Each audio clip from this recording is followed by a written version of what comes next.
Hello, my name is Alex Philly and welcome to another fantastic episode of the Legendary Super Warriors video series.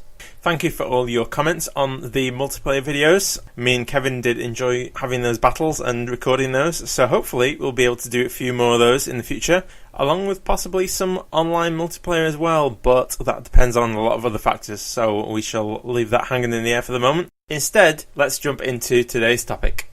Things you didn't know about LSW.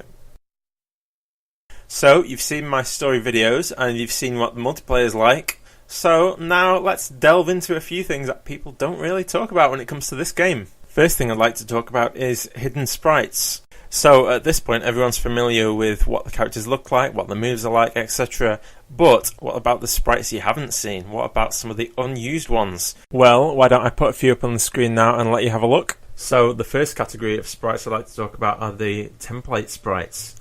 So if you look carefully at some of the Krillin sprites and a few of the other sprites, you see a few strange things. For example, there's a few sprites of characters with really hardly any detail on the clothing.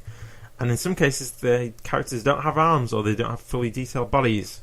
And I suspect these were used in the testing period to have some initial design for what the characters are going to look like, did a bit of test with the gameplay, and then they refined them, but it looks like some of them were left in, as you can see on these screenshots, which is pretty interesting. Then we've also got a few other sprites, so for example these Piccolo ones. These sprites you don't see in the game. Piccolo never uses a mouth beam, he doesn't use any spirit bomb or anything like that. There's a few unused sprites there. But then moving on, we've got some ones from Vegeta, some interesting ones. He's pointing on one of them, and on the other one he's doing some kind of spirit bomb pose. Maybe that's for his like an explosion attack, or maybe what the suicide move turned out to be. Then we've also got Berta's Ginyu pose, which, as far as I know, you don't see in the game because he doesn't have any beam attacks. There's a few Frieza poses that look different. There's a few Cell poses that look different. He's using the spirit bomb pose, which is odd because he never uses it, but in the Budokai games he does. And there's even one from Cell Jr. as well, which is quite interesting. And besides that, yeah, there's a few more other ones as well. A few more interesting ones. But there you go, there's some of the more interesting hidden sprites. Another thing we found is there's some kind of stunned sprite. So as if a character's been hit on the head or something, because you can see stars going around the characters' heads. Seems to be for all the characters, and it's for the map pose on the battle screen. Yeah, I'm not quite sure what those are doing there, but it's interesting that we found them actually. I've had a look everywhere in the sprites and I can confirm there's no Raditz, there's no Tien, there's no Chatsu, there's no other hidden secret characters or anything like that, so sorry, if it's not in the graphics then it's not going to be in the game, unless someone manages to hack the game and add them in afterwards, but not in the base game, no hidden characters here. Next section is problems unlocking characters. Next is a bit of another oddity that I can't really show you pictures for, but I can explain. So I've had times when I'm playing the game, to my knowledge I do everything right, but you can get into a sticky situation. If you do some things in the wrong order or miss a few things, then you can probably lock yourself out of unlocking Piccolo and Vegeta. See, what happens is the game temporarily grants you access to Piccolo or Vegeta on certain missions if you've not already got them before, but sometimes having those there will disable you from unlocking other characters and things.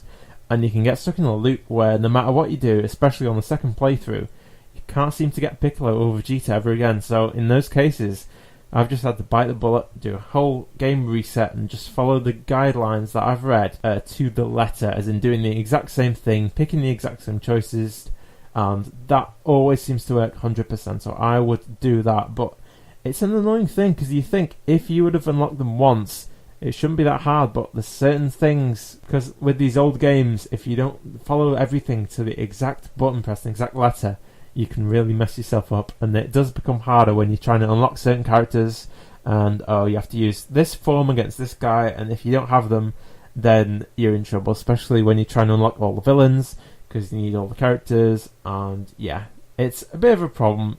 It's not a huge problem, but with these kind of games, it's to be expected. Nowadays, this would never happen, but hey, it's an old game, I get used to it, I understand, that's fine.